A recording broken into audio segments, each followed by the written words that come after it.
আচ্ছা ভাবুন তো, একটি সাজানো শহর, সুন্দর সব অট্টালিকা, কিন্তু সেখানে কোনো মানুষ নেই। ধুলো জমা দেয়াল আর নীরব গলিগুলো যেন চিৎকার করে বলতে চায় কোনো এক অজানা ইতিহাস। নারায়ণগঞ্জের সোনারগাঁওয়ে অবস্থিত এই পানাম নগরী, যাকে বলা হয় বিশ্বের অন্যতম দর্শনীয় ঘোস্টসেলি বা মৃত শহর। কিন্তু কেন এক রাতের ব্যবধানে এই সমৃদ্ধ শহরটি জনশূন্য হয়ে পড়েছিল? ব্রিটিশ আমলে এখানে বাস করতেন হিন্দু ধনী ব্যবসায়ীরা। মসলিন কাপড়ের ব্যবসার প্রধান কেন্দ্র ছিল এই এলাকাটি। এখানকার 52টি বাড়ি আজও তাদের আভিজাত্যের সাক্ষী হয়ে দাঁড়িয়ে আছে।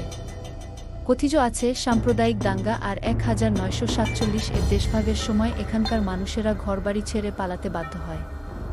তারা ভেবেছিল সব ঠিক হলে ফিরে আসবে, কিন্তু সেই ফেরা আর কোনোদিন হয়নি। আজকের পানাম নগরী যেন থমকে যাওয়া সময়ের একটি প্রতিচ্ছবি। ইটের পর ইট খসে পড়ছে, আর লতাপাতা আঁকড়ে ধরছে প্রাচীন সেই আভিজাত্যকে। আপনি কি কখনো পানাম নগরীর নির্জন গলি দিয়ে হেঁটেছেন? সেখানকার পুরনো বাড়ির দিকে তাকালে আপনার কেমন অনুভূতি হয়? কমেন্টে আমাদের জানান। আর ভিডিওটি দেখার জন্য ধন্যবাদ। চ্যানেলটি সাবস্ক্রাইব করে রাখুন পরবর্তী সব আকর্ষণীয় ভিডিও দেখার জন্য।